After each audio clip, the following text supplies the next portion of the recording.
I guess what we could say, just in sort of wrapping things up a bit,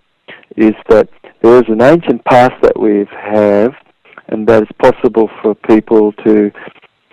do a greater review of the literature to become more knowledgeable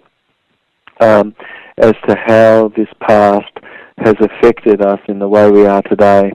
Certainly, the aquatic, semi-aquatic existence that we've had does explain our subcutaneous layer of fat under our skin and the larger nose that we have beyond what the other primates have, except for the proboscis monkey, and our ability to have a diving reflex, which bradycardia causes oxygen to be shunted more to the major muscles of the body, and reducing of all the oxygen that goes to the periphery of ourself and things. And there's lots of evidence, that we've had a past which is not really talked about much, but that when we err from the track of where we've been, all sorts of conditions and diseases arise, including neoplasm or cancer, as people call neoplasm cancer. But being on a low glycemic index food, which Lifefood is, can assist to help heal cancer by stopping all the food and things, or the feeding of it and that. And all the fresh fruits and vegetables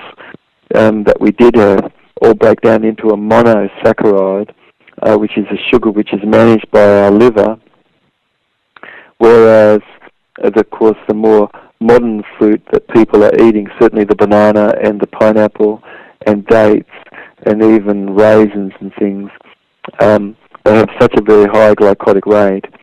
and our body's just not evolved over time to be able to manage that type of sugar, and those sugars end up causing, the body not to really function like it's supposed to. But certainly we could say that things have not been as they are now, and that we could look back to see that it's possible there was an incredible, beautiful civilization. People could look more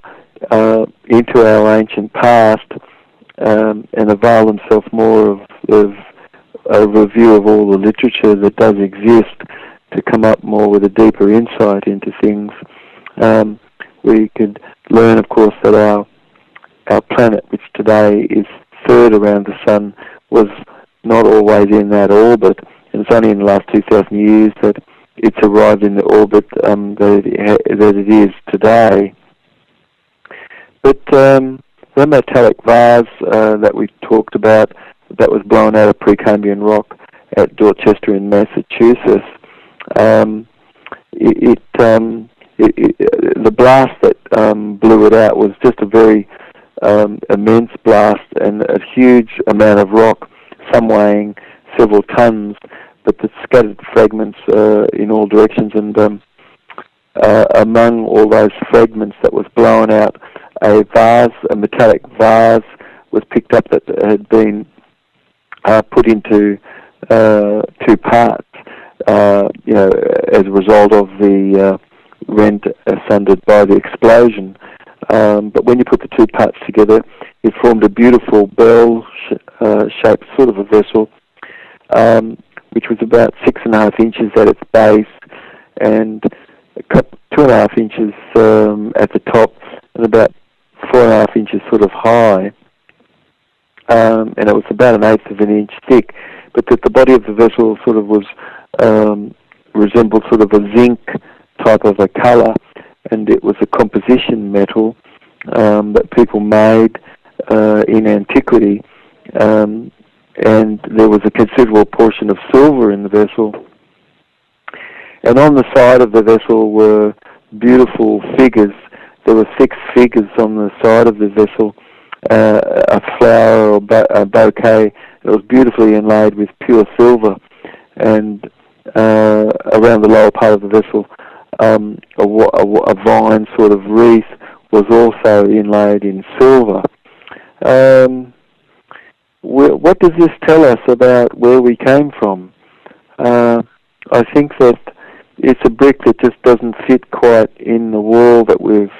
been taught, and certainly Columbus, there was no such person as Columbus. That's a name that was made up afterward. And we certainly have evidence to show that America was certainly visited long before Christopher Columbus set sail, and certainly the Chinese had a huge armada of ships in the 15th century, the 1400s, that came and went all over the world, and there's evidence that